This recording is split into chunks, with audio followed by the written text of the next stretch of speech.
Evangelho de Lucas, capítulo 12. Hoje nós vamos meditar na parábola do servo vigilante. Esse é o título da nossa mensagem: Servos Vigilantes. Vocês que têm acompanhado a nossa exposição no Evangelho de Lucas sabem que aqui no capítulo 12 o Senhor Jesus, ele está fazendo uma exposição dos seus ensinos, e ele está sendo seguido por uma grande multidão de pessoas, como nós vimos no início do capítulo, a ponto de uns aos outros se atropelarem. E Jesus então chama aquelas pessoas a um exame. Qual o real motivo de estarem ali? E uma dessas pessoas questiona Jesus em relação a uma herança. Jesus aproveita essa oportunidade para ensinar para essa pessoa que ela estava olhando na direção errada, que a vida de um homem não consiste na abundância dos bens que ele possui. Jesus então fala a respeito de como nós devemos tomar cuidado para não deixar com que as preocupações governem as nossas vidas. E ele fala sobre o perigo de andarmos ansiosos. E ele conclui no versículo 34, que foi onde nós paramos na sexta-feira, mostrando esse referencial para que possamos nos autodiagnosticar, por assim dizer. Onde está o vosso tesouro, aí estará também o vosso coração. Falamos isso como nós somos influenciados pela nossa geração, que vive em uma crescente apostasia, um crescente distanciamento do Senhor, e ao mesmo tempo um crescente auto-engano, pois nutrimos a expectativa de que, apesar de vivermos uma vida totalmente contrária ao que a Bíblia manda, criamos a vã esperança de que iremos para o céu. Isso não é verdade. E o Senhor Jesus então conta essa parábola para deixar esse assunto claro. Como nós, se de fato nós nos consideramos cristãos, e o cristão, antes de mais nada, é aquele que acredita na vida eterna, é aquele que acredita que não termina a nossa vida quando morremos aqui, muito pelo contrário. A etapa da vida que vivemos aqui é a menor. A vida por vir, a vida que virá depois do término da nossa jornada terrena, será muito, muito, muito maior do que o tempo que a gente passa aqui na terra. Daí o Senhor chamar de insensato aqueles que vivem para entesourar na terra, completamente alheios a essa questão de que um dia os nossos dias aqui na terra terminarão e nós continuaremos vivendo em outro lugar. E o Senhor também nos deixa claro que existem apenas dois lugares. Mas, pastor, o Senhor repete tanto isso, céu e inferno. Irmãos, eu me pergunto por que a gente repete tanto esse assunto, e apesar disso a gente vive como se esses assuntos nunca tivessem sido tratados, porque as nossas escolhas diárias, na sua grande maioria, não são feitas visando a eternidade, mas visando apenas um aproveitamento momentâneo aqui no presente. Por isso a repetição desses princípios que nos impulsionam a corrigir a nossa rota, a reposicionar as nossas prioridades. E é por isso que Jesus agora então conta essa parábola nesse mesmo contexto, que a gente não perca, né, o fio da meada, por assim dizer. O que Jesus está tratando aqui é justamente como as preocupações com o tempo presente nos impedem de viver uma vida correta, qual seja uma vida com a ótica nas coisas eternas e não nas coisas temporais. Essa é a vida correta. Então, o Senhor Jesus, ele diz aqui no versículo 35, nós iremos meditar hoje dos versículos 35 ao 40, se assim o Senhor nos permitir, pois aqui há uma bipartição em algumas Bíblias, como na minha. A passagem vai do 35 até o versículo 48, mas se você perceber, no versículo 41 há uma parada. O apóstolo Pedro faz uma pergunta e Jesus então conta mais uma parábola, ou para alguns um complemento dessa parábola que ele inicia aqui dos versículos 35 ao 40. Então o Senhor Jesus diz o seguinte, no versículo 35: cingido esteja o vosso corpo. Talvez essa expressão cingido para nós seja difícil de entender, mas no contexto da pregação de Jesus para os seus ouvintes primários é muito fácil. Ele estava dizendo: você tem que estar vestido.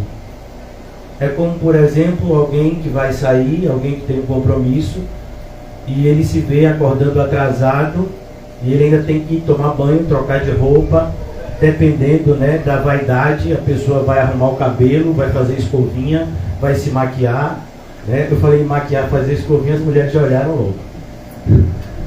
E aqui ele está dizendo: você tem que estar vestido, você tem que estar pronto, pois a qualquer momento você pode ser chamado para sair, e você não vai ter esse tempo para se arrumar. Perceba que esse princípio aqui também vai ser encontrado na parábola das 10 virgens. O que foi que aconteceu com aquelas virgens que não entraram nas bodas? Tempo. O relógio delas estava errado. Elas estavam esperando o noivo correto. Elas estavam com as lâmpadas correto. Mas quando o noivo chegou, não tinha mais azeite, pois ele chegou tarde da noite, o azeite já tinha queimado. Elas então foram comprar mais azeite, e quando elas voltaram, a porta estava fechada, e elas então não puderam entrar. É por isso que Jesus vai dizer que naquele dia muitos dirão: Senhor, Senhor. E ele vai dizer: não conheço vocês. A linguagem em relação à parábola das virgens é a mesma. Então, é preciso que estejamos preparados. Quando? Todo o tempo. Jesus repetiu isso, irmãos, muitas vezes. Quando ele estava no Getsemane, ele fala aos seus apóstolos mais próximos: vigiai e orai sem cessar. Olha, irmãos, eu sei que todos nós que estamos aqui, pelo menos eu acredito dessa forma, todos nós que estamos aqui oramos, mas nem todos que estamos aqui vigiamos. E quando a gente ora e não vigia, nós estamos escarnecendo de Deus. Porque uma coisa complementa a outra. Você tem que vigiar. A vigilância não é uma opção. Ah, mas eu oro. Sim, mas se você ora e não vigia, é pior de quem não ora. Aí, mais uma vez, surgem aquele grupo de pessoas, defensores do mundanismo dentro da igreja, que dizem: não, pastor, está errado. Uma pessoa pode orar e não vigiar, só se ela quiser ser uma abominação diante de Deus. O livro de Provérbios traz esse princípio tão esquecido pelos evangélicos atuais, que a oração que é feita por quem despreza a palavra de Deus é abominável. E a palavra de Deus diz que a oração tem que vir com a vigilância. Assim como o arrependimento tem que vir acompanhado com a fé. Você pode ver pessoas, você pode ver e ouvir pessoas que não são cristãs se remeterem a fatos das suas vidas pretéritos, a fatos pretéritos das suas vidas e dizer, eu me arrependo de ter feito isso um dia, mas esse arrependimento nada tem a ver com a Bíblia. Então você pode, por exemplo, chegar numa reunião dos alcoólatras anônimos, eu acho que esse é o nome, né? AA, e lá você vai encontrar pessoas dizendo, como eu me arrependo de ter colocado na minha boca o primeiro gole de cerveja, nunca devia ter bebido. E você pergunta, você crê em Cristo Jesus? Não. Mas eu me arrependo porque a bebida estragou a minha vida, eu perdi a minha família, eu perdi meu carro, eu perdi meu emprego. Sim, e aí? O que você queria? Eu queria ter todas essas coisas que eu perdi. Sim, e Cristo? Não, Cristo não tem nenhum interesse, não. Isso é muito comum, né? Embora algumas pessoas tentem maquiar essa verdade. E Jesus então fala, olha, você tem que estar cingido, o seu corpo deve estar vestido, você tem que estar preparado, e acesas as vossas candeias. Mais aqui é um complemento em relação à vigilância, pois quando você ia sair à noite, uma vez que não tinha, nessa época de Jesus, iluminação pública, se você ia sair à noite, fazer alguma coisa à noite, você tinha que levar uma candeia, o que a gente chamaria hoje de lanterna. E então Jesus diz, olha, você tem que estar preparado assim, porque eu posso te chamar para fazer algo à noite, e você tem que estar vestido e com sua candeia na mão, para estar apto para fazer o que eu vou mandar você fazer. E aqui nós vemos que o Senhor Jesus, Ele nos chama para sermos seus servos. Mas eu sou um filho de Deus. Você só é filho de Deus se antes você se tornou um servo dele. Se você não se enxerga como servo de Deus, você não pode criar a expectativa de que você é um filho de Deus. O apóstolo Paulo, nas suas cartas, se você lê-las com reverência e seriedade que elas merecem, ele vai repetir várias vezes, Paulo, servo de Cristo. Em algumas traduções ele chega em escravo de Cristo. E ele não acha que isso é algo que desmerece, não é um demérito, muito pelo contrário, ser servo de Cristo é um privilégio. Pois servir a um Senhor como o nosso é um privilégio. E infelizmente é um privilégio para poucos. Pois essa parábola, ela precisa ser entendida. Uma outra passagem que eu gostaria de chamar vocês para meditar. Mateus, Evangelho de Mateus, capítulo 11. Olha o motivo da gente ter que estar preparado a todo tempo, pois o Senhor Jesus nos chama para estarmos preparados a todo tempo. Jesus então, ele diz aqui em Mateus, perdoe irmãos, Mateus capítulo de número 9, não é o capítulo 11, é o capítulo 9 e versículo 35. Jesus é o exemplo, Jesus é o paradigma, Jesus é o referencial. Se nós somos servos, precisamos entender que temos a grande honra de termos um Deus que também é servo, o servo perfeito, Jesus Cristo. Para dar esse mais ênfase ainda à sua servidão voluntária, ele lavou os pés dos seus discípulos pouco antes do seu martírio, mostrando que ele era servo não só no sentido de fazer alguns serviços, mas ele estava disposto a fazer qualquer serviço que honrasse o Pai, mesmo que fosse o serviço mais desprezado pelos homens. O Senhor nos ensinou a não nos preocupar com isso, pois nosso compromisso é com Deus, não com os homens. Mas a realidade é essa aqui. Mateus 9, a partir do 35. Percorria Jesus todas as cidades e povoados. O servo de Deus é um servo diligente.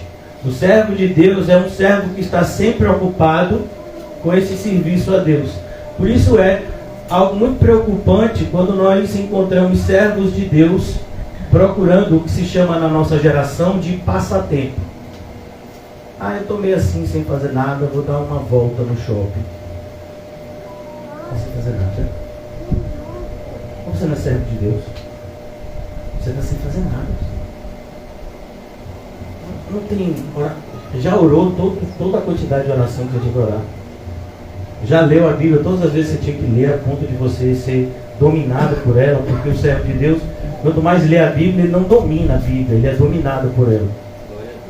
E você já fez todo o bem que o Senhor te ensinou e te impulsionou a fazer?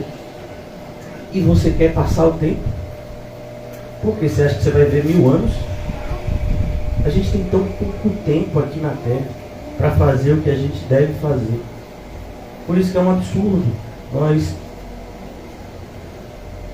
vermos o que determinados cristãos fazem e estimulam uns aos outros a praticarem essas abominações. Jesus não tinha tempo a perder. Percorria Jesus todas as cidades e povoados. Ele percorria. E ele fazia isso, irmãos, na sua grande maioria de pé. Você que achou ruim de vir para a igreja de transporte público, Jesus vinha de pé. Percorria Jesus todas as cidades e povoados, ensinando nas sinagogas. Ele ensinava, ele chegava, ele andava 10, 15, 20 quilômetros, ele chegava no lugar, ele procurava uma sinagoga e ele ensinava. Mas você não está cansado? Acabou de caminhar um tempão. Então a gente não tem tempo a perder. É necessário fazer a obra do Pai enquanto é dia, porque a noite vem, quando ninguém pode trabalhar. Percorria todas as cidades e povoados, ensinando nas sinagogas, pregando o Evangelho do Reino. E é interessante isso, porque é o Evangelho do Reino do Céu. Mas o que a gente tem ouvido na maioria das igrejas hoje é o Evangelho do Reino dos Homens. Porque só se fala de coisas terrenas. Parece que Cristo, ele não veio nos convidar para o céu. Parece que Cristo veio dizer: não, fique tranquilo, você vai ter uma vida maravilhosa aqui na terra e vai ser tremendo. Não, ele nunca disse isso. Muito pelo contrário, ele disse que nessa terra nós passaríamos por intensas aflições, mas deveríamos ter bom ânimo. Por quê?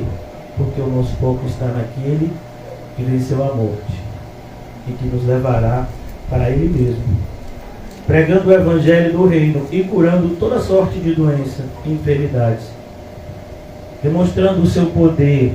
Essa era uma demonstração do seu messianato. Jesus era o Messias tão esperado não somente para o povo judeu, mas para todo o mundo.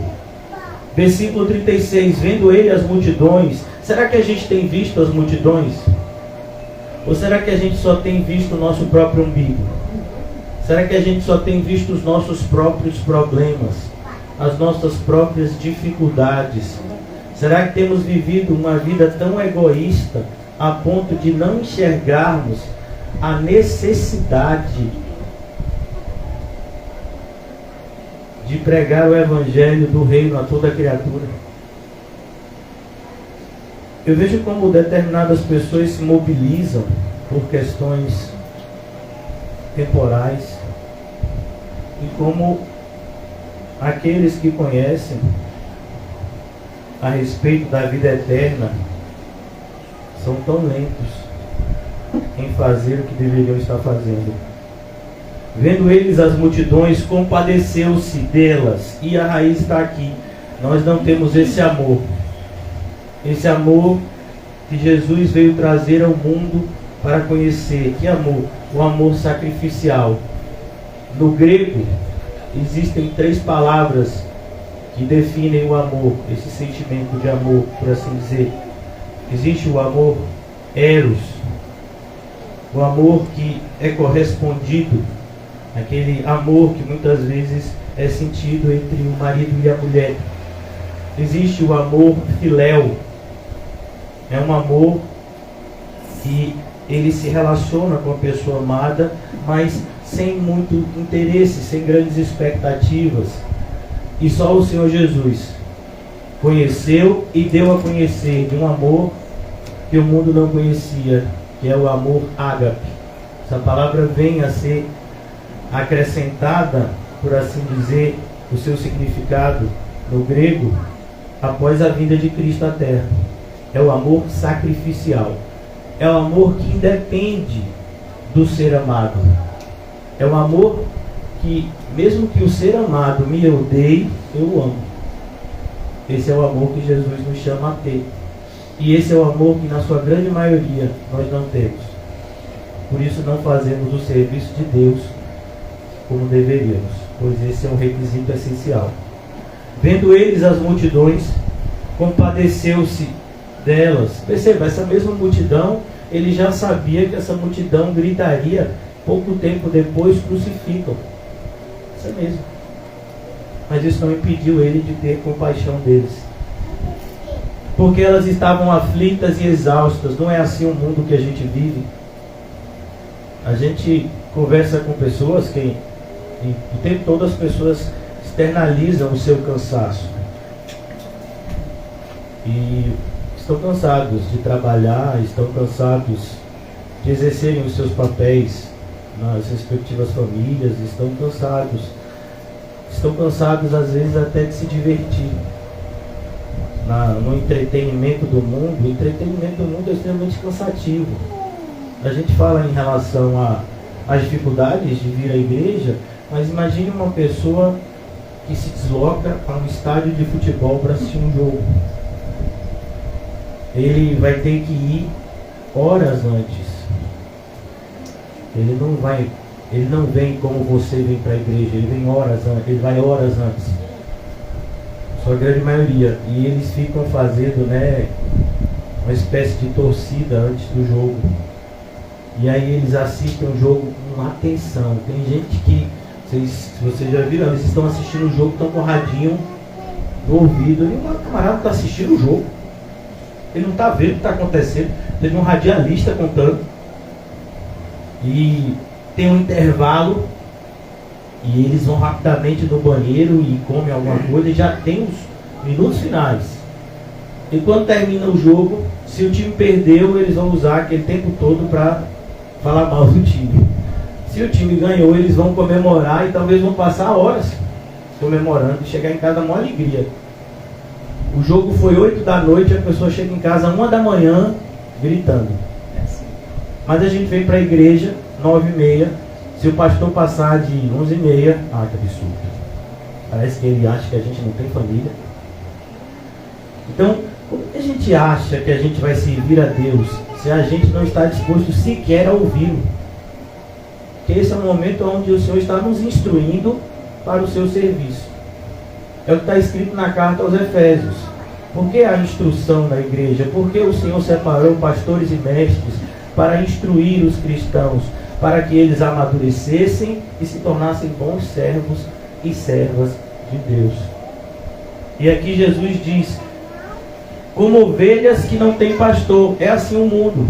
O mundo é assim. E então se dirigiu aos seus discípulos. Ele não se dirigiu só aos seus apóstolos. Ele se dirigiu aos seus discípulos. E isso é para nós. A seara, na verdade, é grande. Seara é uma palavra que é sinônimo de colheita. A colheita é grande. A ideia é: há um campo imenso para ser colhido.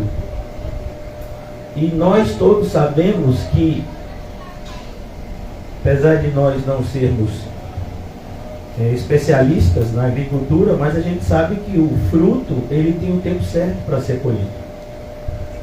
Você não pode colher nem antes e nem depois. Há um período específico da colheita. E isso faz com que a gente se dedique, porque se a gente se atrasar, perdeu o fruto. A seara, na verdade, é grande, mas os trabalhadores são muitos? São poucos. Essa é a realidade da igreja evangélica. E isso se deve muito à influência do catolicismo medieval, que prevalece até hoje.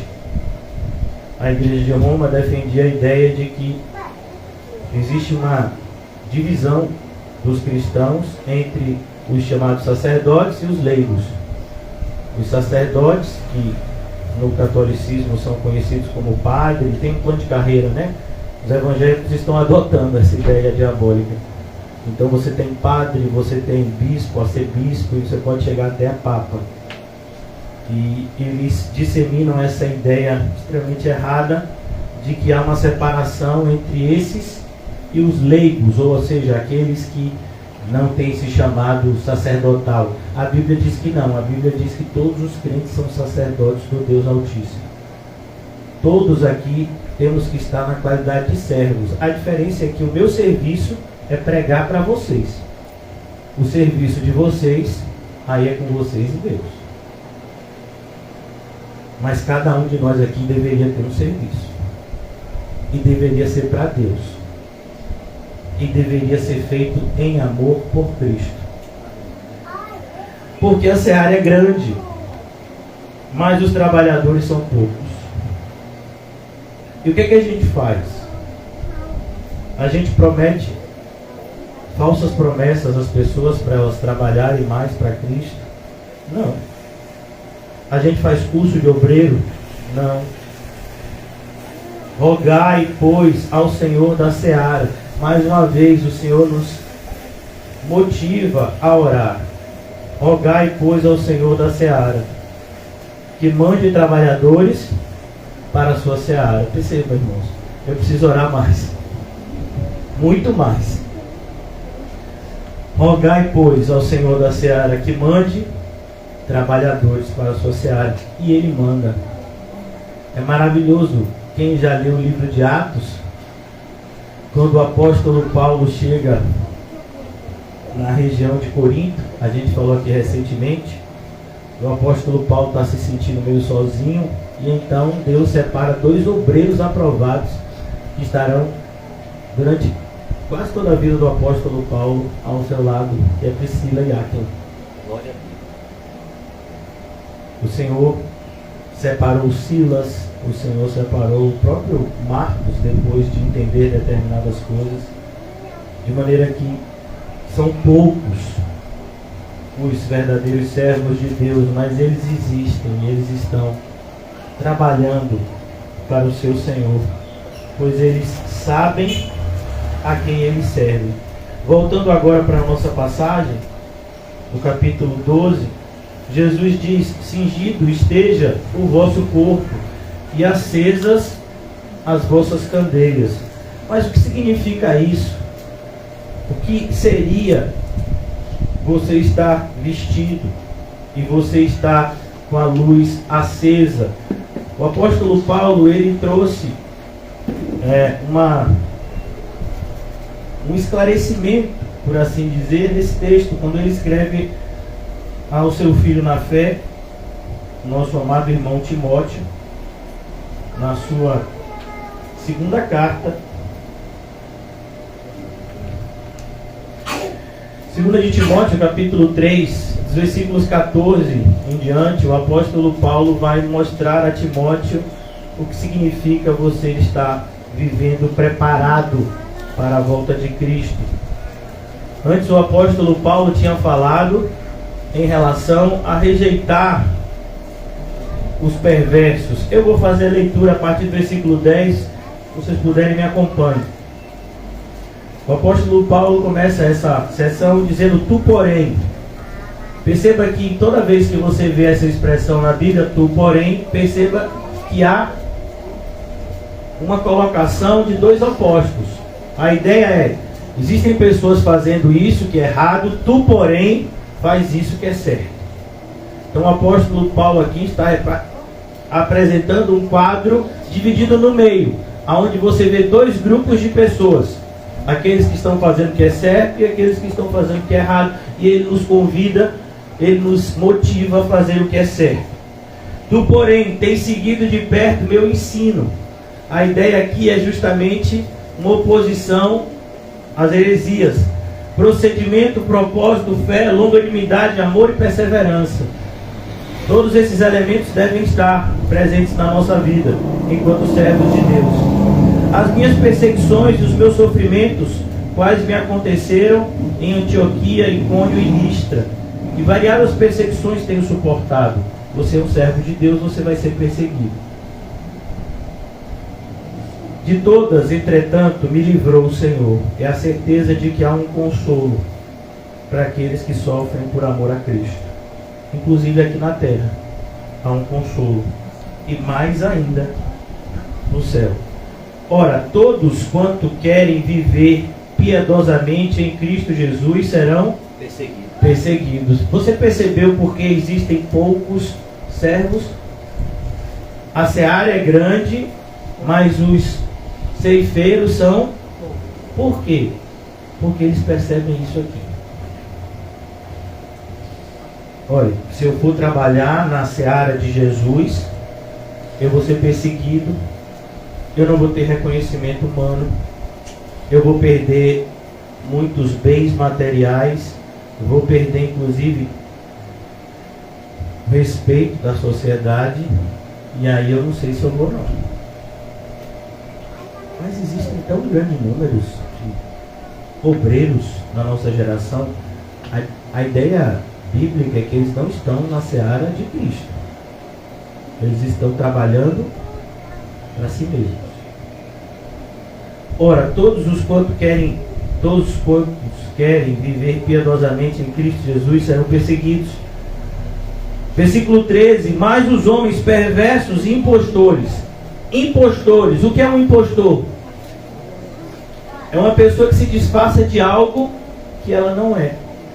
É um falso médico, é um falso dentista, é um falso advogado, é um falso pedreiro. Você imagina, chega uma pessoa e você quer construir um muro, você diz, não, eu sou pedreiro. E aí você paga e a pessoa constrói o muro, quando você coloca a mão, o muro cai. Porque ele não sabe o que estava fazendo. Ele mentiu para você. Todos quantos querem viver piedosamente em Cristo Jesus serão perseguidos. A gente tem vivido numa geração muito peculiar, onde todo mundo acha que sabe de tudo, por conta do advento da internet. Então, quando você tem acesso até um celular qualquer, precisa ser um celular caro, mas qualquer celular, smartphone, você tem acesso à internet. E existe uma ferramenta, né, conhecida como Dr. Google. Você bota lá o que você tem dúvida e vai aparecer alguma coisa sobre aquele tema. Nem sempre vai ser o certo. Ou seja, melhor, quase nunca vai aparecer o que é certo. Mas você vai, não, eu sei o que é isso. Existe uma ferramenta também digital chamada Wikipedia, ou Wikipédia em português. É o que a gente tinha antes de a enciclopédia Barça. Só quem é velho sabe disso, no meu caso. Então, a enciclopédia era uma espécie de compêndio que tinha a respeito de todos os temas. Então você ia fazer um trabalho de escola, você tinha que ter uma enciclopédia. Ah, não, como é tal país? Qual a população de tal país? Qual é a língua de tal país? Qual a religião predominante? A geografia? Isso aí é para a enciclopédia Barça, e lá dizia a bandeira do país, quais são as cores. E esse a gente procuraram. Era um negócio grandão, vários compêndios assim. E eram organizados, se eu não me engano, por ordem alfabética. E tinha os vendedores da enciclopédia Barça que batiam de porta em porta. Hoje em dia acabou isso com o Wikipedia. Wikipédia. Você joga lá no Wikipedia e vai aparecer. Ali é uma enciclopédia digital. E aí vai aparecer país tal. Né? Eu mesmo vejo muito assim. O país tal. Os cristãos são perseguidos porque eles são minoria, a maioria é islâmica. E a bandeira é tal. A moeda do país é tal. A renda mensal deles. Tem toda a informação do país ali. Então todo mundo acha que sabe de tudo. E isso tem invadido a igreja. De maneira que quando a gente vai pregar alguma coisa, a pessoa acha que já sabe. É como que a figura do pastor ficou obsoleta. ela não é mais necessária. Ah, já sei. É isso que ele falou aí? Tem uma corrente que diz o contrário. Então a gente está cheio de mestres hoje em dia. E olha que coisa interessante, Tiago já tinha falado desse tema antes de inventar a internet. Não se apressem muitos de vós em serem mestres, pois padecerão duplo juízo. Nem existia internet. Já tinha sido comentado a esse tema. É a época que a gente vive, ela é bem peculiar. Então a gente vai falar determinados assuntos e as pessoas, na maioria das vezes, elas não dão ouvidos porque elas acham que já sabem. Não vai mudar muito a vida delas.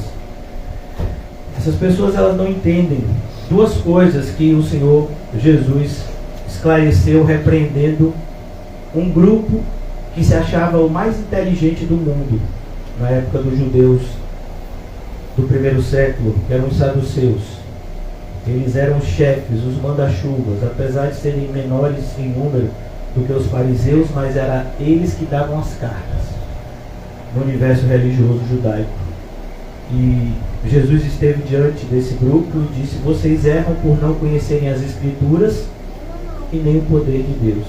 É como você chegar diante de um camarada que acabou de receber uma honra pelo seu pós-doutorado em teologia e dizer para ele: você não conhece a Bíblia. Como assim? Eu tenho pós-doutorado em teologia. Sim, você conhece a Bíblia e você não conhece o poder de Deus. Isso vale para os dias de hoje. Versículo 14 de 2 Timóteo 3: tu, porém, permanece naquilo que aprendeste. É isso que é estar preparado. É você permanecer. Então o ensino que você aprendeu hoje não é para você guardar no bolso, não é para você guardar em uma gaveta, é para você se vestir com ele, de maneira que ele esteja sempre acessível. Você vai precisar dele. Esse ensino, ele é falado em duas ferramentas da armadura que Deus concede aos seus servos. É o escudo da fé. E o que é a fé? Senão o conjunto de promessas de Deus. E também nós temos uma arma de ataque, a espada do Espírito, que é a palavra de Deus. É isso que é estar preparado. Assim como um servo preparado é aquele que está com a lâmpada e com as roupas corretas a todo tempo, o soldado arregimentado ao exército de Cristo, ele está sempre com o escudo e a espada empunhada. O escudo no seu braço e a espada empunhada. Tu, porém, permanece naquilo que aprendeste e que fosse inteirado. A ideia aqui é: você aprendeu o necessário. Você aprendeu o suficiente para que você comece a viver e ensinar. Não é que você aprendeu tudo, nós estamos em um contínuo aprendizado. Sabendo de quem aprendeste. Você aprendeu de quem? De um falso mestre ou de uma pessoa que realmente vive o Evangelho? Porque o perigo dos falsos mestres, irmãos, é que inevitavelmente, apesar de alguns pregarem a doutrina da salvação correta, eles vão ter que falar algumas inverdades para justificar a sua maneira de viver contrária à Bíblia. E nisso ele vai influenciar várias pessoas no erro. Sabendo de quem aprendeste e que desde a infância, olhe como é importante o ensino das nossas crianças. Aquilo que é feito aqui na nossa congregação às quintas-feiras. Desde a infância, quem foi que ensinou Timóteo? A sua mãe e a sua avó. Sabes as sagradas letras, que podem, perceba, podem. Olha, se eu ensinar os meus filhos, desde jovem, as Escrituras, isso significa que eles vão ser salvos com toda certeza? Não. Mas é a minha função fazer isso. É a minha obrigação. E a esperança que eu tenho de que aquela palavra seja vivificada em algum momento da vida deles e eles sejam salvos. Mas como crerão se nada ouvirem? E como ouvirão, se não há quem pregue? Essa é uma triste realidade, inclusive dentro dos lares cristãos, de pessoas que não pregam para os seus. Podem tornar-te sábio para a salvação pela fé. A salvação é pela fé em Cristo Jesus. Então, se eu sou um servo de Cristo Jesus, é porque eu fui salvo pela fé.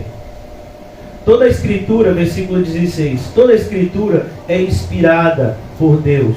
Toda a Escritura, de Gênesis a Apocalipse, toda a Escritura é inspirada por Deus. A ideia de inspirar é como se Deus soprasse no ouvido dos escritores para que eles escrevessem o que eles escreveram.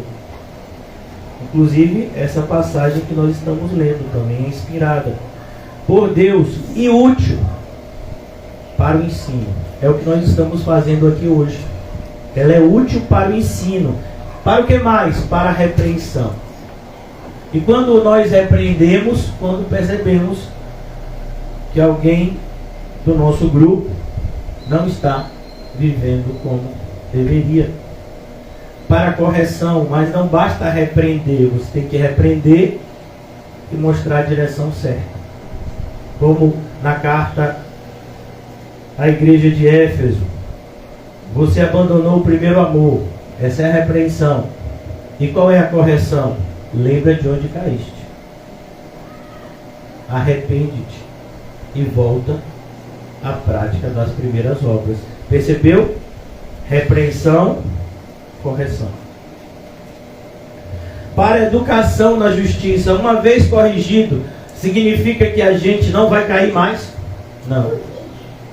A gente vai precisar constantemente ser instruído para que, uma vez que estejamos experimentados na fé, possamos estar mais atentos em relação à caminhada. E o que nos impede de tropeçar é vigiar e orar sem cessar. Versículo 17, concluindo aqui a nossa passagem na carta de 2 Timóteo, a fim de que, qual o propósito disso tudo? Que o homem de Deus, e homem de Deus aqui não fala de gênero, aqui é homem e mulher, ser humano, aquele que serve a Deus, tanto do sexo masculino quanto do feminino, seja perfeito. E a palavra perfeito não significa perfeição em todos os aspectos, mas maturidade. Seja perfeito e perfeitamente habilitado para toda boa obra. Olha a conexão com o serviço. Você não pode servir de qualquer jeito.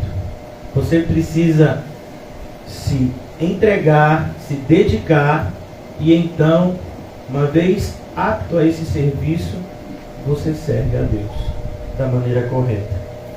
Então, Jesus está falando sobre isso. Cingido esteja o vosso corpo. Você precisa estar preparado para o serviço. Você precisa saber o que fazer. Você precisa saber como reagir diante das circunstâncias da vida.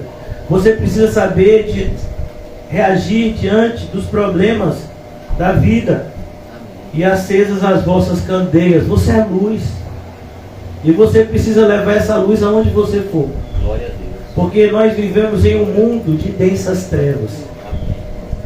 Jesus então agora continua no versículo 36. Sede vós semelhantes a homens que esperam pelo seu Senhor.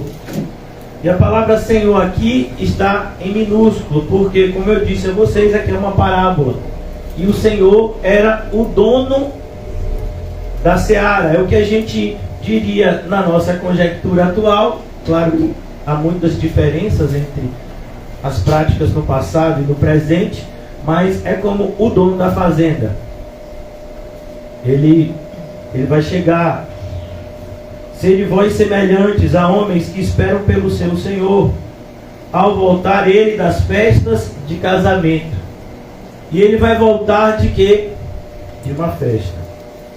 Que festa foi essa? A conquista da nossa salvação por Cristo Jesus. Há uma festa. Nós nos lembramos dessa festividade apesar de que nós devemos nos lembrar todo domingo e também todo dia. Falo domingo porque foi no domingo que o Senhor Jesus ressuscitou, mas nos lembramos no domingo passado, eu acho, né? Foi passado? Foi celebrado a Páscoa. Então, aqui ele está dizendo, há uma festa. Foi consumado. Inclusive, essa foi a palavra que Jesus inspirou. Foi a última palavra de Cristo na terra. Qual foi? Tetelestai. Está consumado. Perceba que essa palavra também é usada no casamento. Quando um noivo se casa com a sua noiva, ele consuma o casamento. E aqui, sede vós semelhantes a homens que esperam o Senhor ao voltar das festas de casamento. Uma clara analogia entre a primeira vinda de Jesus e a sua segunda. Jesus veio, Jesus nos ensinou, ele nos ensinou o serviço, ele nos designou uma missão, e então ele foi. E entrou, como está escrito no livro de Salmos, no céu recepcionado pelos santos anjos. Abram, ó portais eternos, o Rei da Glória está chegando. Isso já aconteceu. E agora há uma certeza de que ele vai voltar. E que nós precisamos estar preparados. Ao voltar das festas de casamento, para que quando vier e bater a porta, logo lhe abram. Olha que coisa interessante. Aqui vemos também uma ligação. Perceba como a Bíblia está toda interligada, assim, um versículo com o outro. É a mesma linguagem que a gente vai ver lá em Apocalipse, capítulo 3, com a igreja de Laodiceia. O Senhor está voltando da festa. Os servos, porque nós não estamos falando com o mundo, nós estamos falando com a igreja de Laodiceia. Uma igreja que havia se esquecido de quem era o seu Senhor, a ponto de deixar ele do lado de fora batendo. Não é mais não isso? Era assim a igreja de Laodiceia. Foi essa a repreensão. E veio também a correção. Eis que estou à porta e bato. Se você abrir, eu entrarei e cearei contigo e você comigo. Percebe a ligação? Será que não é o nosso caso?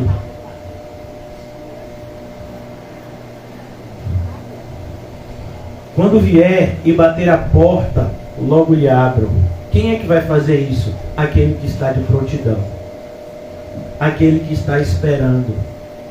Aquele que está como as virgens prudentes, com as suas candeias na mão e também com azeite de reserva. Por quê? Porque se ele demorar, eu tenho mais azeite aqui para a noite inteira.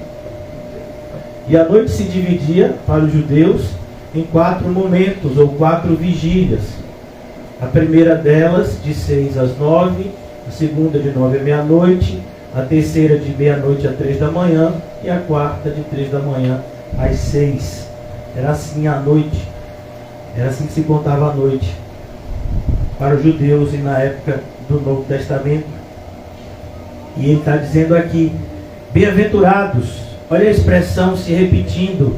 Onde é que a gente encontra essa expressão, primeiramente? No Sermão do Monte. O irmão José tem nos ensinado o Sermão do Monte, ele já passou por essa parte das bem-aventuranças. Bem-aventurados, felizes. Felizes não são os ricos. Felizes não são aqueles que estão sendo servidos. Felizes são aqueles que servem a Deus. É assim que a Bíblia nos apresenta. Bem-aventurados aqueles servos a quem o Senhor, quando vier, os encontre vigilantes. Como é que tem sido a nossa vida? A gente tem ficado vigilante? E pastor, o que é ficar vigilante? Porque muitas vezes nos deparamos com termos que ao primeiro momento, para alguns ouvidos e mentes, parece ser subjetivo, mas não, aqui é um termo muito direto. E eu quero mostrar só em uma das passagens que dizem a respeito a esse esse termo de estar vigilante. Vamos comigo para Romanos capítulo 12. Existem outras passagens que nós poderíamos usar e que apresentam o mesmo princípio, mas aqui em Romanos capítulo 12 fica mais claro. O apóstolo Paulo está escrevendo essa carta. Ele apresenta, por assim dizer, uma parte teórica no primeiro momento, e na segunda parte da carta ele vem para a parte prática. Então, o que seria estar vigilante? Eu não sei como está na sua Bíblia, mas aqui na minha Bíblia há um subtítulo que diz o seguinte, a partir do versículo 9 do capítulo 12 de Romanos: o amor seja sem hipocrisia. Olha a primeira característica de ser vigilante. Quando o Senhor Jesus voltar, Ele vai ver se você está esperando Ele por amor ou por obrigação.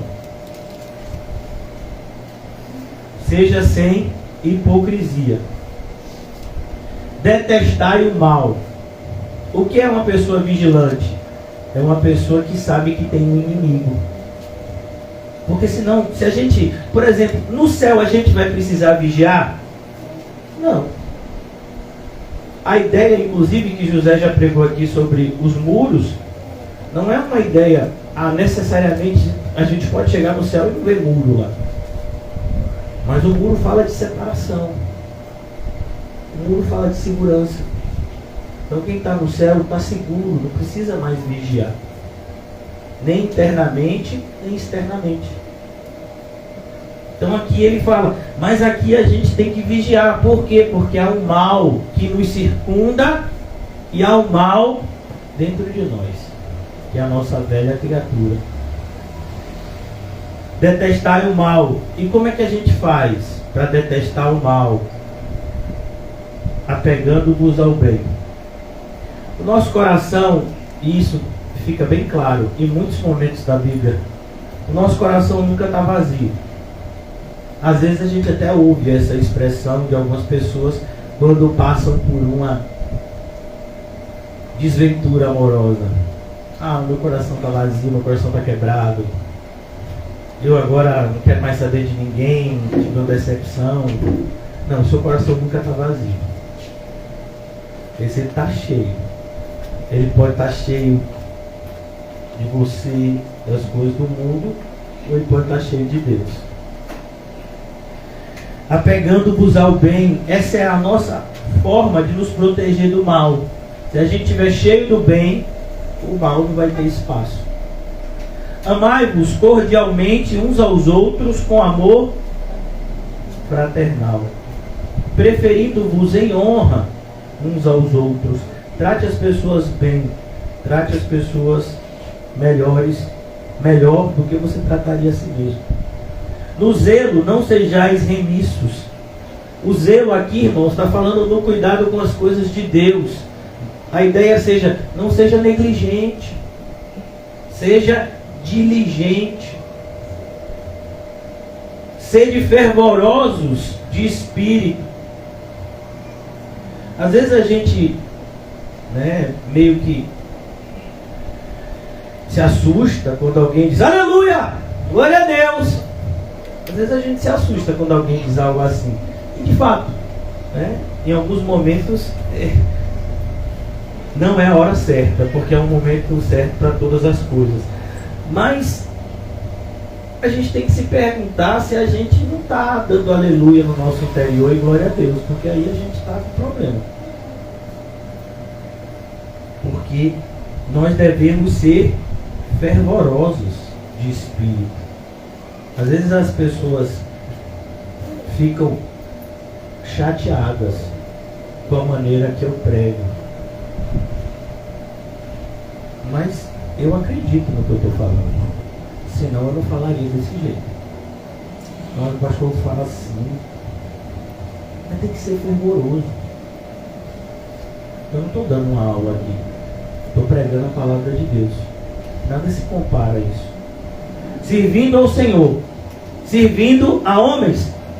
Não, ao Senhor. É ao Senhor que a gente está servindo. Por isso que se os homens não entenderem, se os homens se oporem, é o Senhor que a gente está agradando. Esse é o nosso propósito. E ele continua: regozijai-vos. No que? Na falta de problema? Não, na esperança.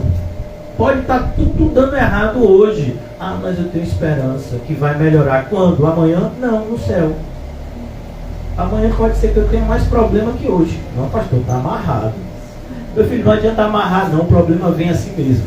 Eu não sei como é, ele arranja um jeito de se desamarrar. E vem. Então, regozijai-vos na esperança. Sede pacientes na tribulação. Tribulação mal começou. Ah! Quando é que isso vai passar? Eu vi quando foi, começou a tribulação. Tem 5 segundos, eu não aguento mais. Não, tenha paciência na tribulação. Na oração a gente é rápido. Na oração, às vezes você olha para uma pessoa, passou 30 segundos, aí você olha de novo, já orei. Isso é o quê? Na oração, perseverantes. Persevere. Compartilhar as necessidades dos santos. Ah, eu compartilho. Quando alguém está precisando de alguma coisa, eu compartilho no WhatsApp. Ó, fulano está precisando de alguma coisa. Se você quiser dar, você dá. Eu não vou. Eu compartilho nas mídias sociais. Não é isso que a Bíblia está dizendo, não, viu? O compartilhar aqui é: seja participante, ajude. Olha como a gente é maligno, né? Não, eu compartilhei a necessidade, pastor. Fulano estava precisando de dinheiro, eu compartilhei no grupo. Olha, irmão, o fulano está precisando de 100 reais. Se quiser dar, viu? Vamos compartilhar. Você vai dar alguma coisa? Não, eu já estou compartilhando. Um absurdo. Mas tem gente que acredita nisso. Compartilhar as necessidades dos santos. Praticar a hospitalidade. Abençoai os que vos perseguem. Se alguém persegue você, é o salmo Mike Tyson. Senhor, quebra os dentes dele. O salmista orou assim. Não, abençoai os que vos perseguem. Abençoai, não amaldiçoeis. Alegrai-vos com os que se alegram, chorai com os que choram. Tende o mesmo sentimento uns para com os outros. Em lugar de ser orgulhosos, condescendei com o que é humilde. Não sejais sábios aos próprios olhos. Não tornei a ninguém mal por mal. Esforçai-vos por fazer o bem perante todos os homens. E se possível, quando depender de vós, tende paz com todos os homens. Não vos vingueis a vós mesmos, amados, mas dai lugar à ira, porque está escrito: a mim pertence a vingança, eu aqui retribuirei, diz o Senhor. Pelo contrário, se o teu inimigo tiver fome, dá-lhe de comer. Se tiver sede, dá-lhe de beber. Porque fazendo isso amontoarás brasas vivas sobre a sua cabeça. Não te deixes vencer do mal. Vence o mal com o bem. É isso, irmãos. É isso que nós estamos vendo aqui. É isso que significa vigiar enquanto o Senhor volta. Estarmos praticando os seus ensinos. Não é algo, né? Não, estou olhando para o céu porque Jesus pode voltar a qualquer momento. Mas os anjos advertiram os apóstolos que fizeram isso. Não é para olhar para o céu, não. É para fazer o que ele mandou. É para viver da forma como ele mandou, pregando o que ele ensinou. É isso que ele espera de nós. Isso é ser vigilante nesse contexto da parábola. Em verdade vos afirmo, versículo 37, parte final. Em verdade vos afirmo que ele há de cingir-se e dar-lhes lugar à mesa, e aproximando-se os servirá. E aqui é um escândalo, porque onde é que você vai ver o dono da casa servindo os servos? Você pode ver até o noivo servindo a noiva. Era algo até comum, né? Era algo que podia acontecer, uma atitude, né, de cavalheirismo, não de cavaleirismo, mas de cavalheirismo. Então, mas aqui não, aqui é o dono volta e ele ficou tão feliz com o que os servos estavam fazendo, porque os servos estavam fazendo exatamente o que ele mandou, que ele colocou uma roupa e começou a servi-los. Olha que coisa! Olha o exemplo que é dado. O Senhor que serve os servos. Por quê? Porque esses o serviram bem. E às vezes a gente fica achando que não tem recompensa servir a Deus. Não tem recompensa, as pessoas não vão valorizar e na maioria das vezes a gente vai ser mal compreendido. Mas irmão, nós já fomos abençoados com toda sorte de bênçãos espirituais nas regiões celestes. E seremos muito mais no céu. No versículo 38, concluindo já, quer ele venha na segunda vigília. Que horas é a segunda vigília? De 9 à meia-noite. E mais uma vez, de 9 à meia-noite, na época que Jesus está pregando, não é nossa 9 à meia-noite. Porque nesse horário que Jesus está pregando aqui, o costume das pessoas é dormir 7 horas. O sol se pôs, o pessoal já entra dentro de casa, fecha e todo mundo vai dormir. De onde que você acha que vem, né, o ditado, fulano dorme com as galinhas? Porque a ideia é isso, o sol se pôs, vai dormir. E o sol nasceu, vai trabalhar. Então, quando era 6, 7 horas, já estava todo mundo indo para as suas camas, dormir. 9 à meia-noite era um horário que estaria a grande maioria das pessoas dormindo. Mas ele diz, versículo 38, quer ele venha na segunda vigília, quer na terceira. A terceira é mais tarde ainda. A terceira é entre meia-noite e 3 da manhã. É a hora que o sono está mais forte. Por que não na quarta vigília? Porque tem gente, como os pescadores, eles acordavam antes do sol nascer. Eles acordavam na quarta vigília, porque quando 6 horas da manhã, talvez eles já estivessem retornando da pescaria. Então aqui não, esse é o horário que o sono está mais pesado. O pessoal estaria dormindo. E ele está dizendo, olha, a gente não pode, a gente tem que estar vigiando. Bem-aventurados serão aqueles, se assim os achar. Qualquer horário que ele chegue. Se ele achar a gente da maneira correta, ele vai ficar feliz. E é interessante isso. Eu queria que você guardasse aqui, a gente já vai concluir. Como eu disse aos irmãos, só vamos até o versículo 40. Mas no Evangelho de Mateus, nós temos uma parábola que Jesus conta, que traz alguns princípios parecidos com esse, que é Mateus 25. É a parábola das 10 virgens.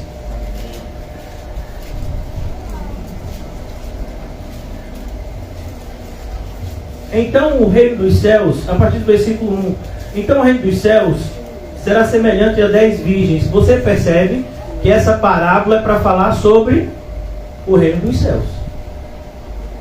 Olha quando a gente estuda a Bíblia, como fica mais fácil, né? Às vezes a gente lê com tanta pressa que nem... Mas Jesus está falando do que aqui? Mas ele já disse. É como... quando elas eram mais novas, elas gostavam de fazer essa brincadeira comigo, né? Aprendiam na escola e vinham fazer comigo. Meu pai, qual é a cor do cavalo branco de Napoleão? Branco. Meu pai, como você sabe? Você falou. Então, às vezes a gente se posiciona como se a gente não estivesse prestando atenção no texto. Então, o reino de Deus será assim. Jesus está falando do quê? Do reino de Deus. Semelhante a 10 virgens. Jesus está falando de quê? Da igreja.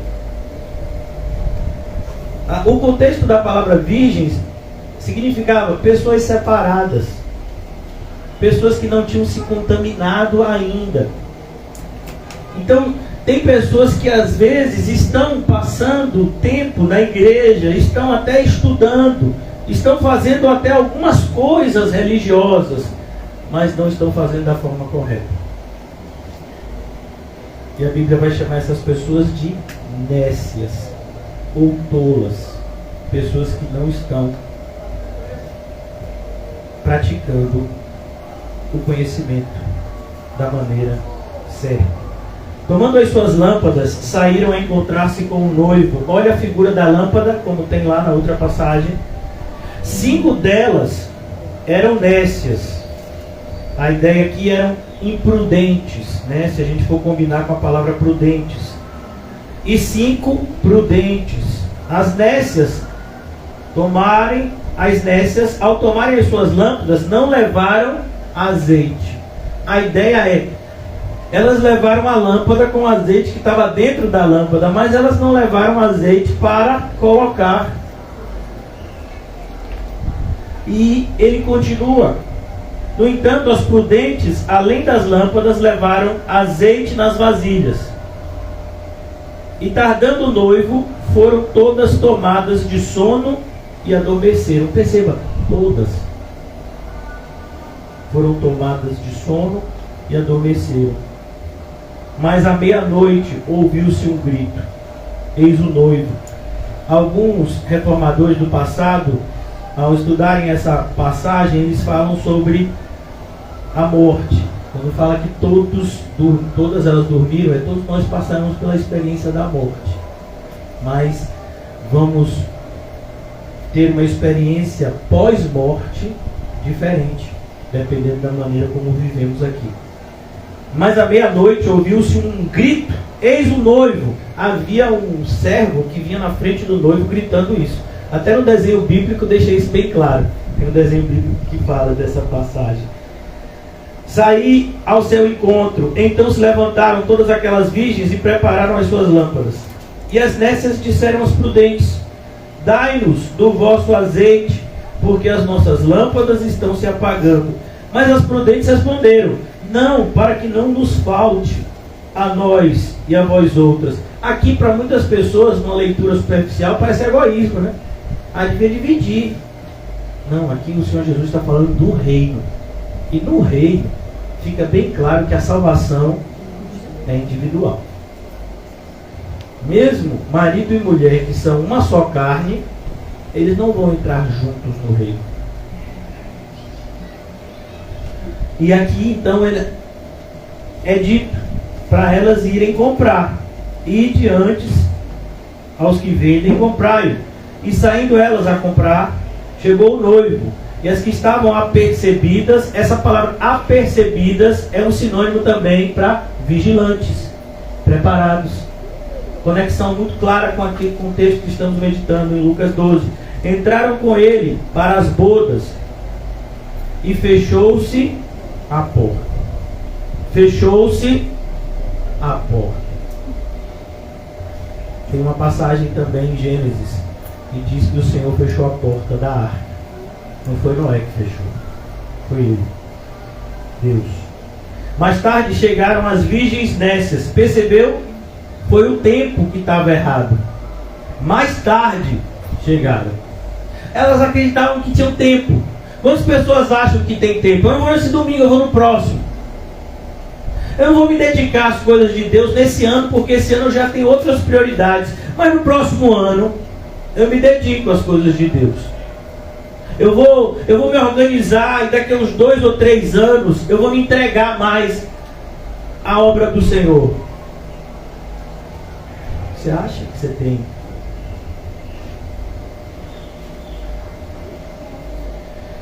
Que você tem esse tempo, ou que você tem esse poder discricionário, esse poder de escolher quando você vai servir e como você vai servir? Não. Nós temos um chamado. E diante desse chamado, a gente diz sim ou não. Se a gente diz mais tarde, a gente é reprovado. Pastor, mas onde é que está isso? Na Bíblia. Uma pessoa disse que queria seguir a Jesus, mas que antes precisava se despedir dos seus familiares. E qual foi a forma de Jesus se dirigir àquela pessoa? Não, tudo bem, pode ir. Estou aqui esperando. Não, pode ir. Na outra aldeia que eu estou indo, você se encontra com a gente lá amanhã. Jesus diz não. Todo aquele que coloca a mão no arado e olha para trás, não é apto para a obra de Deus. Reprovado. A pessoa chega, eu quero servir agora, mas agora não pode, agora não dá mais. A porta fechou. Quem faz isso é Deus, não sou eu. E claro. E aqui ele diz, versículo 11: mais tarde chegaram as virgens nécias, clamando: Senhor, Senhor, abre-nos a porta. Mas Jesus, que é cheio de misericórdia e de amor, por que Ele não abre a porta? Porque a misericórdia antecede o juízo. Porque o Deus que é de misericórdia também é um Deus de justiça. Porque o Deus de amor também é um Deus de ira.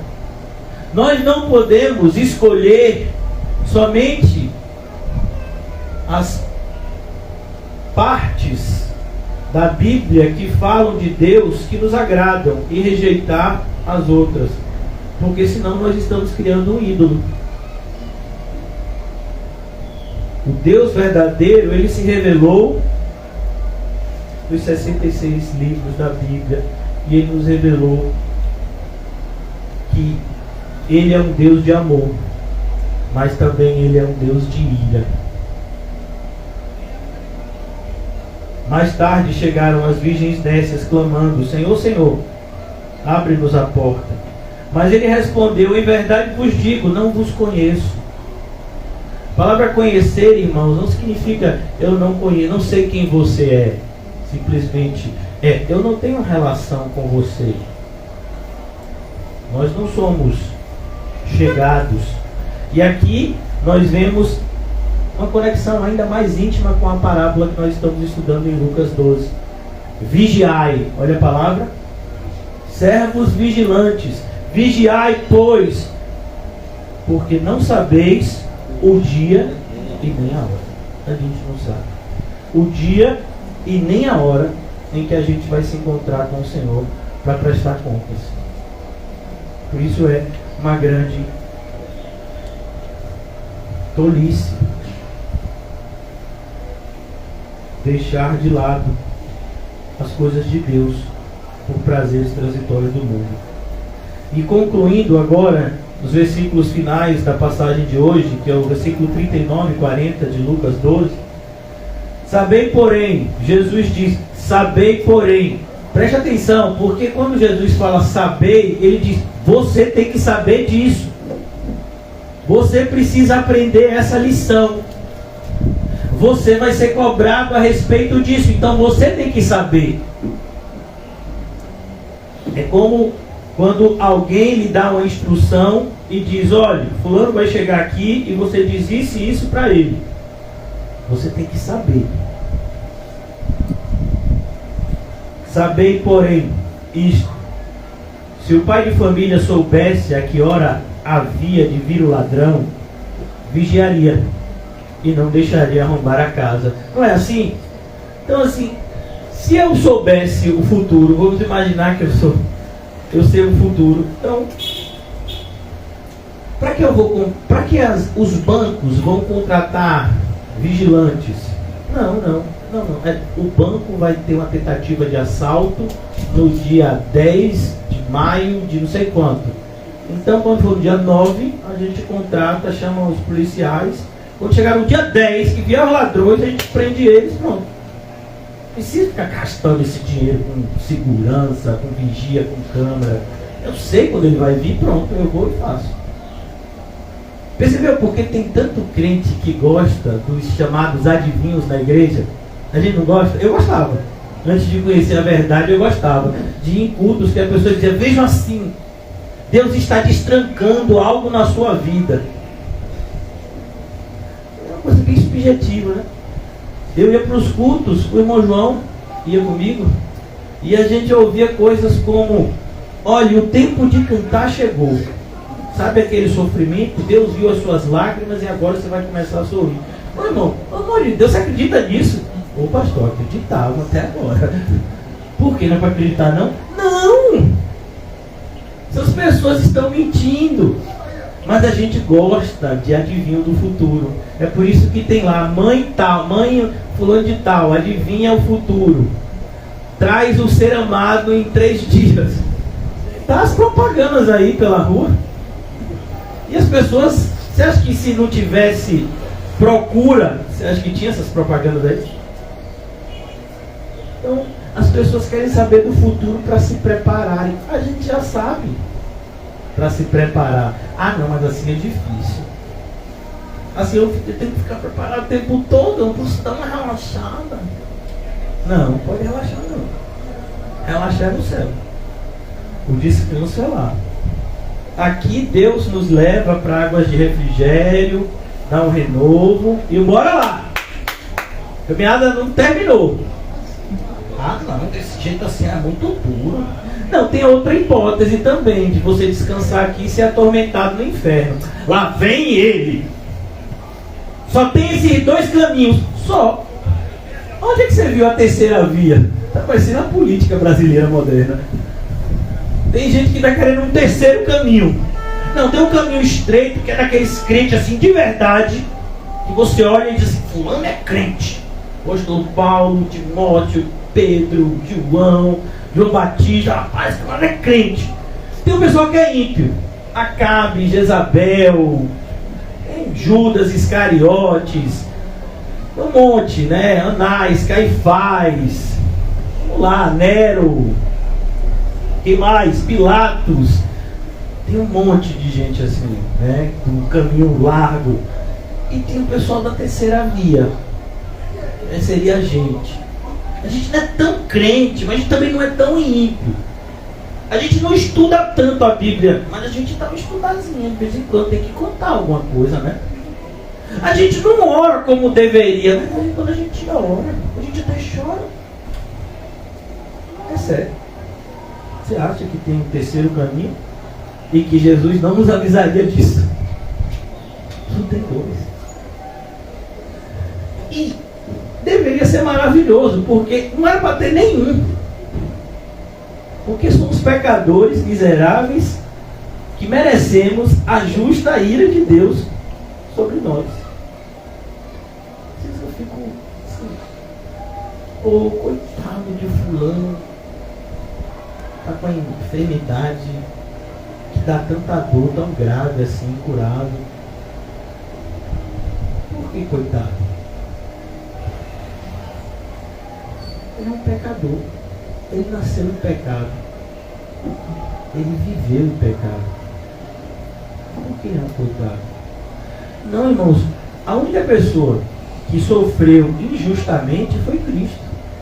Porque ele não conheceu o pecado. Mas Deus o fez pecado em nosso lugar. A maneira da gente enxergar o mundo é preciso mudar. É aí que chama de amadurecer. Nós precisamos enxergar a realidade de maneira madura, entendendo os acontecimentos e circunstâncias da maneira bíblica, para que as nossas reações sejam bíblicas. Então aqui ele diz, olhe, o pai de família, se ele soubesse que horas vem o ladrão, ele vigiaria nesse momento e não deixaria arrombar a casa. Não, mas a pessoa que quer evitar isso, ela tem que ficar vigilante o tempo todo, pois o ladrão não avisa, ele não manda o WhatsApp, estou indo lhe assaltar. Já pensou? De repente você está no meio da rua, no ônibus, e aí chega no celular de todo mundo, o assaltante, estou indo pegar o seu ônibus e vou lhe assaltar, não desçam na próxima parada. Alguém ficava? Só os mais crentes, né? Para orar pelo ladrão, assim, interceder. Ficai também, e esse é o exemplo de Jesus, ficai também vós apercebidos.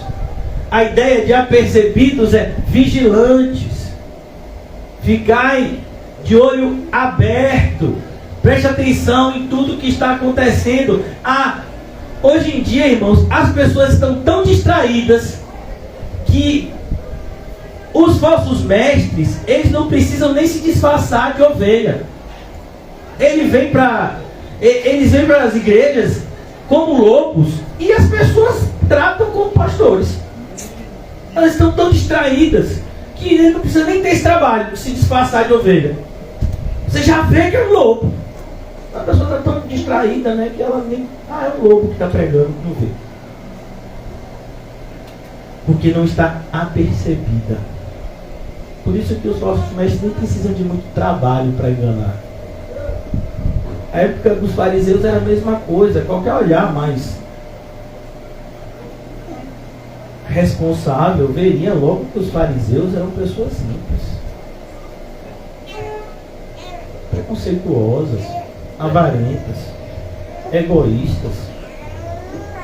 Mas eles eram extremamente respeitados por conta da sua aparência de piedade. Versículo 40. Ficai também vós apercebidos, porque a hora em que não cuidais, olhe, a hora que você menos espera, é aquela hora. Aquela hora que você está 30 minutos vendo a vida dos outros nas mídias sociais, pode ser nessa hora. Outro dia eu estava mexendo sem querer e vi a vida de fulano que é ímpio. Foi sem querer, né? Você não procurou para saber. Fulano que é ímpio, comprou um carro novo, comprou um CD novo. Né? Mas pelo menos ele não vai para o céu. Eu vou. Vai. Você está indo. Um coração desse. Não, irmão. Porque você está procurando a vida de fulano, deixa fulano. Procure fulano se for para evangelizar, não para fuçar a vida de fulano. Amém. Percebeu que a gente não tem tempo? E a gente está fazendo o que não deveria. Aí falta tempo para a gente fazer o que deveria. E aqui ele está falando, cuidais, porque ele vem na hora em que não cuidais, na hora que você está distraindo. Tem gente que trabalhou o dia todo, aí chega em casa, né? Tira assim o sapato, bota uma roupa mais confortável, pé pra cima. Agora eu vou relaxar vendo a vida do povo no Facebook. Vou botar uns glória aqui, uns amém. Vou dar uns 2 versículos bíblicos para dizer que eu entrei para ver versículo bíblico. Na verdade eu quero ver outras coisas aqui. É sério. Não, irmão. Pode ser nessa hora. Então, vamos imaginar, porque isso não tem mais a ver com homem e mulher. Imaginar que você diz assim, e eu não quero dizer que isso é pecado, não me entendam errado, mas vamos imaginar que você teve uma semana muito difícil, e aí, como muitos pastores inclusive pregam, você vai dar uma relaxada dando uma volta no shopping. Tem problema aí no shopping? Não, mas tem problema se o shopping é sua válvula de escape. Aí tem problema. Tem problema fazer atividade física? Não. Mas tem problema se a atividade física é sua válvula de escape. Tem problema fazer determinadas coisas? Não. Mas tem problema se isso é sua válvula de escape. Esses dias eu ouvi, na verdade eu ouço isso de várias pessoas assim. Tem gente que diz assim, eu sempre vou assim para o salão. É salão de beleza que chama ainda, né? Porque não mudam os nomes para coisas mais chiques assim, né? Então tem um salão de beleza e tem gente dizendo, não, eu faço minhas unhas toda sexta, eu fiquei assim, eu sou uma terapia. Não, minha terapia é fazer atividade física. Minha terapia é dar minha caminhada no shopping, assim, que eu vejo as promoções, assim, espalhei. Ô meu filho, se isso é sua terapia, você está com um problema enorme. Porque crente não faz terapia. Crente ora, porque orar significa falar com Cristo. Terapia é falar com quem não pode te ajudar. Orar é falar com aquele que pode todas as coisas. E só ele pode mudar a sua realidade e te ajudar. Mas a gente prefere o quê? As terapias do mundo. Não necessariamente são as terapias com psicólogos, nem terapeutas, mas a gente às vezes traça a nossa própria terapia. Não, eu gosto de ir para lugares verdes. Eu gosto de andar descalço na areia da praia. Meu filho, então vai orar. O negócio empenou para você, foi revelado o seu pecado. Então você precisa estar vigilante, pois é nessa hora em que você não espera que o Filho do Homem virá. É na hora que você menos espera. É na hora que você está fazendo sua terapia. Eu estou tão zen. Irmão, quando um crente me diz que está zen, dá vontade de estirar o óculos. Como é? Você é budista? eu estou numa fase da minha vida que eu estou sem. Não me importo com nada. Você não se importa com nada. E você é crente. Então tem algum problema. Mas essa é a geração que a gente vive, é um negócio assim assustador, né? Não, pastor, eu acho isso super normal. Então você não está lendo a Bíblia, porque não é possível. Por isso, irmãos, eu quero, os irmãos que vão servir a ceia já podem distribuir os utensílios, porque eu quero concluir hoje fazendo uma espécie de preparação, se houver amanhã, porque só depende de Deus. A gente vai continuar lá em Cosme de Farias, no nosso estudo da segunda. Mas aqui no versículo 41 diz: então Pedro perguntou. Pedro estava ouvindo aquela parábola e ele viu que o negócio se empenou. Rapaz, eu estava até pensando aqui em pedir umas férias para Jesus e voltar a pescar para levantar um dinheirozinho assim, sabe? Pedro perguntou: Senhor, e olha que agora Senhor não está mais com letra minúscula, está com letra maiúscula. Senhor, proferes esta parábola para nós ou também para todos?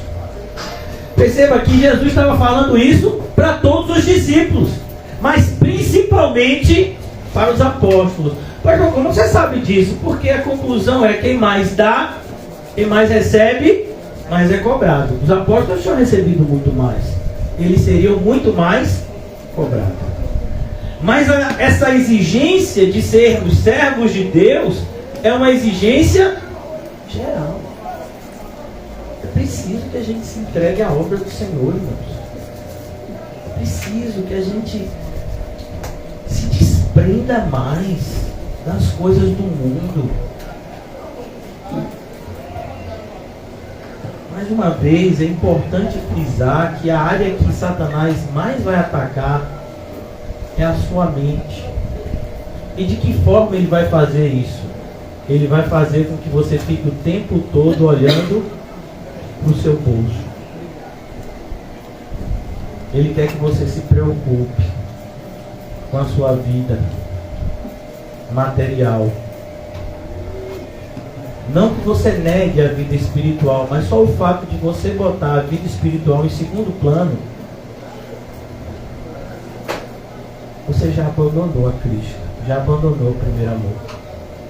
Por isso que as pessoas que às vezes chegam na igreja com diversos tipos de problemas, sejam materiais, sejam problemas físicos, sejam problemas emocionais, o principal problema dessas pessoas é falta de arrependimento e fé em Cristo. E a gente tem que deixar isso bem claro. Nós não somos uma instituição filantrópica. Nós somos a única instituição divina na Terra. E a gente não pode nunca perder isso. É por isso que quando a gente administra as coisas na igreja, a gente não faz isso como uma empresa. Ah não, aqui tem um caderno, aqui tem as despesas, então assim, as despesas são essas, conta a cabeça aqui, pronto, então vou dividir, ó, cada um aqui deixa tanto valor aqui. Não, não é assim que a gente faz, que pode ser uma empresa. Por exemplo, até empresa de entretenimento age assim. Ó, nós vamos contratar um cantor gospel e o cachê dele é 50 mil reais. E a gente vai gastar mais isso e isso de som, de maneira que o custo vai ser de 100 mil. Então a gente tem que levantar no mínimo 200 mil para ter lucro. Isso é empresa que pensa assim. Nós somos igreja, a gente não pensa assim. Tem essas necessidades X e Y. O que é que a gente faz? A gente ora. Mas a gente orou e só dá para fazer X. Então a gente faz só X e continua orando para Deus nos ajudar no Y. Não, pastor, mas fé, sim, eu tenho fé na palavra. Deus não tem compromisso com os meus planos. Deus tem compromisso com os planos dele. Aí eu não entendo. Algumas pessoas já disseram isso para mim. Eu não entendo porque o pastor não dá um passo de fé e aluga um salão enorme. Deus falou isso para você? Falou comigo. Olha, irmãos, aqui na nossa igreja não tem nem sala pastoral. Quando alguém precisa conversar com o pastor, a gente senta aqui e conversa. Mas aqui atrás não tem um quarto? Tem, é o quarto de seu Edson e é o camarim dos músicos. Eu brinco que é o camarim dos músicos. De vez em quando eles se reúnem lá para orar. Mas é o quarto que guarda as coisas de seu Edson. A igreja é isso aqui. Aqui atrás tem 2 banheiros, pela graça, porque só ia ter um. Mas tem 2, né? Mas ficou organizado para a mulher. E tem um quartinho de seu Edson, a igreja. Não tem sala pastoral. Não tem salinha das crianças. E o estacionamento fica onde?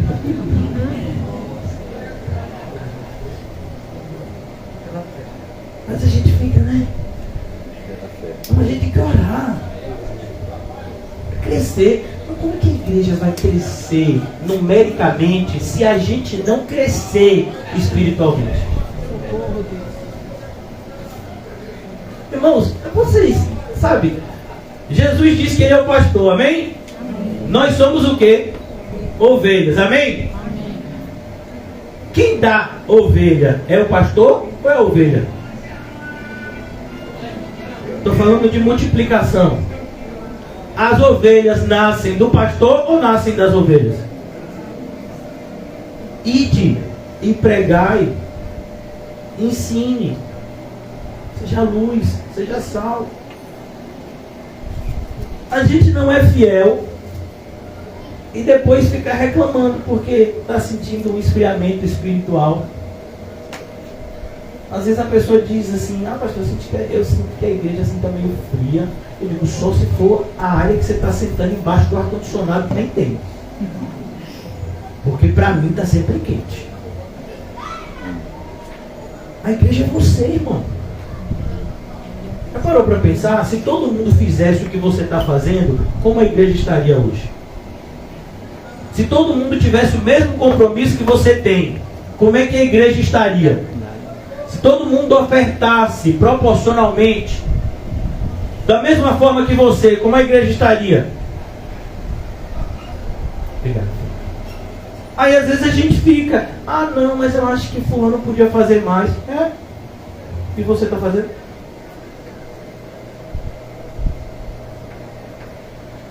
Jesus está dizendo: olhe, você, servo, seja vigilante. Mas, Senhor, tem tão poucos servos.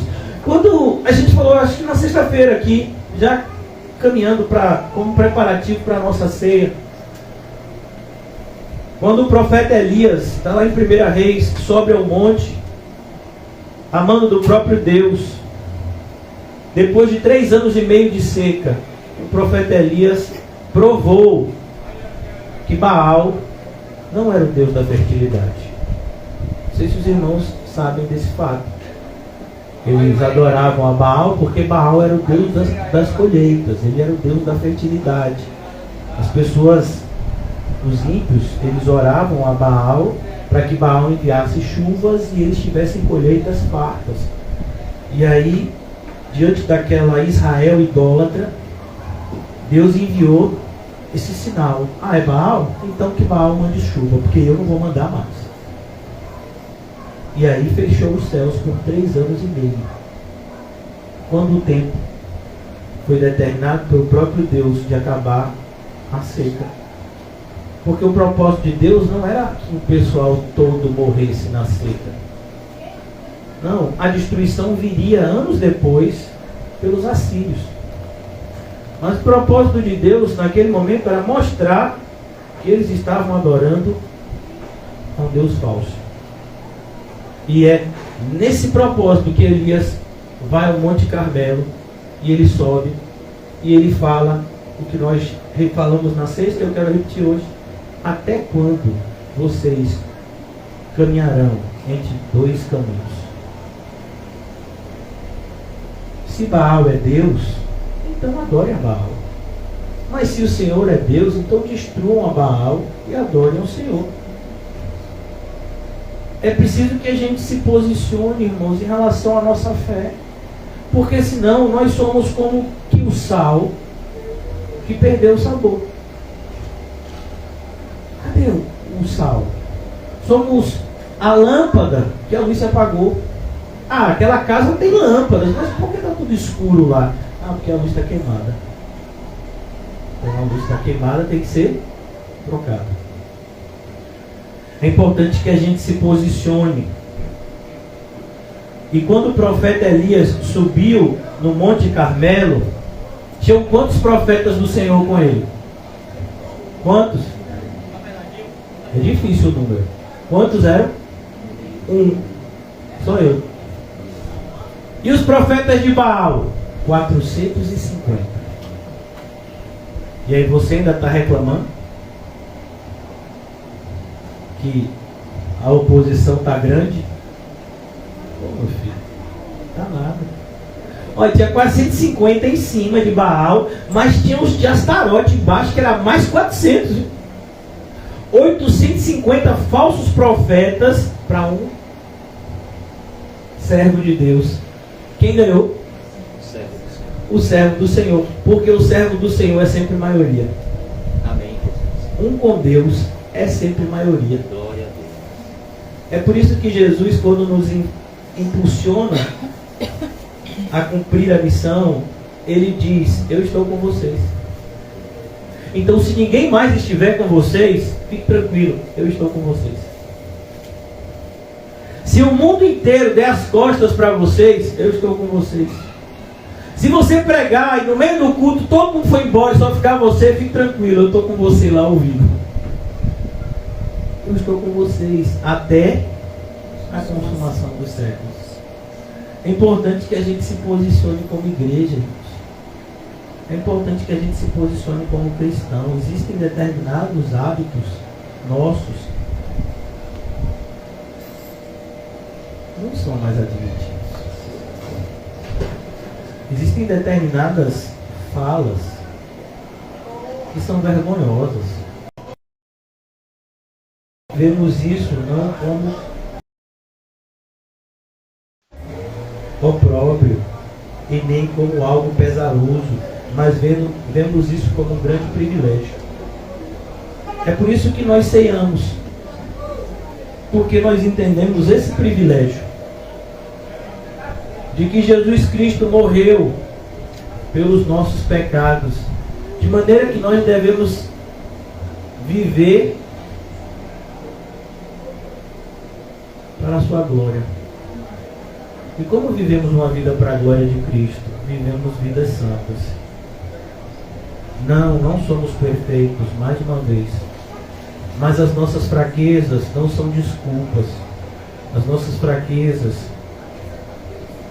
quando reconhecidas humildemente, elas nos tornam mais fortes, porque nos fazem vigilantes e dependentes de Cristo.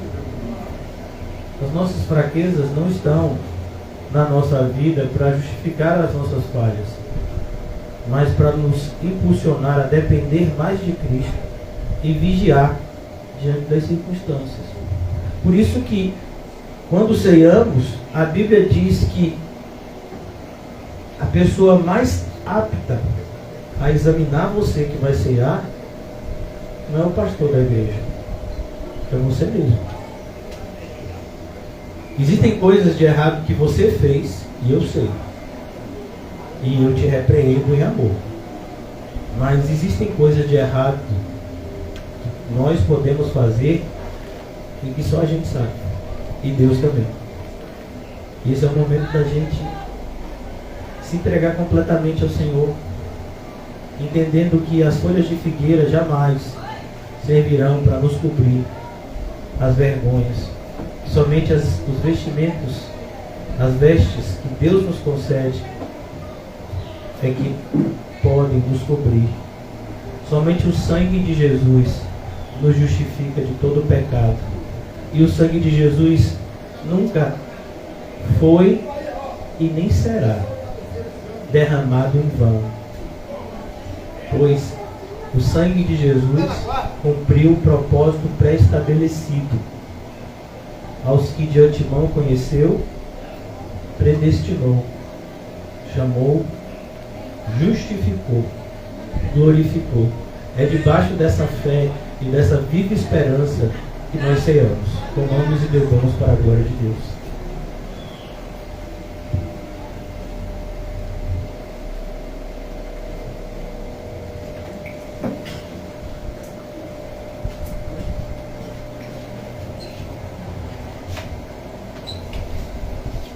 amado Deus, eterno Pai,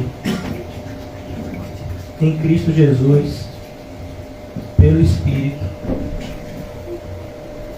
nos dirigimos ao Senhor em oração, contritos e quebrantados, e rogamos nessa manhã: tem misericórdia de nós que somos pecadores. Tem misericórdia, Senhor, de nós que somos pecadores. Tem misericórdia de nós, Senhor, que somos pecadores. Não nos deixa viver vidas ímpias. Amém. Mas nos ajuda, Senhor, a viver vidas santas. Nos ajuda a viver uma vida onde a Tua face resplandeça sobre a nossa. Onde os Teus ensinos sejam não somente ouvidos da nossa boca, mas vistos no nosso agir diário. Ajuda-nos a praticar isso, Senhor.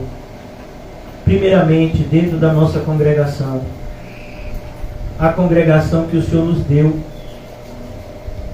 para cuidar, para que aprendêssemos a cuidar do nosso próximo, para que aprendêssemos os Teus ensinos,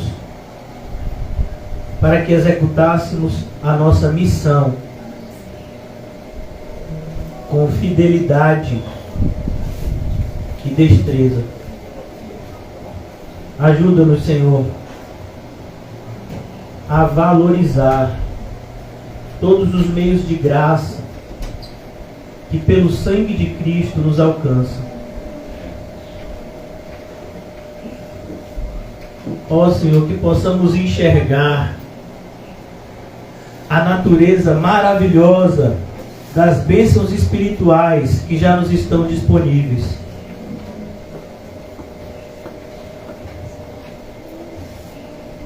Que possamos viver, Senhor, desde já, o Teu reino.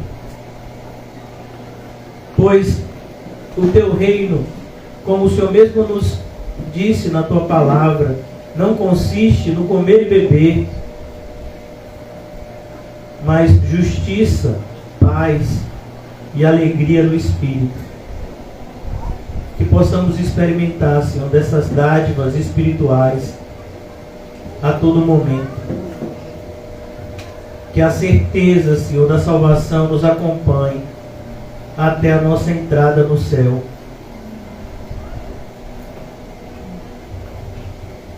Livra-nos de tudo que obstrui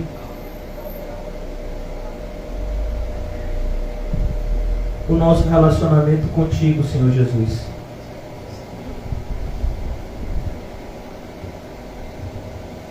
Todo ídolo que criamos no nosso coração, que seja destruído, Senhor, na manhã de hoje, para que possamos ter livre acesso à sala do trono do único e verdadeiro Deus, nosso Senhor. Eu oro, Senhor, para que possamos cumprir cabalmente o nosso ministério. Eu oro nessa manhã, Senhor, em favor dos meus irmãos que, como cristãos, padecem os mesmos sofrimentos. Que possamos andar juntos rumo à cidade celestial. Eu oro nessa manhã, Senhor, pela ceifa que é grande, pelos ceifeiros que são poucos. Rogamos que o Senhor envie ceifeiros para a sua ceifa. Ajuda-nos a ser uma igreja operosa, Senhor.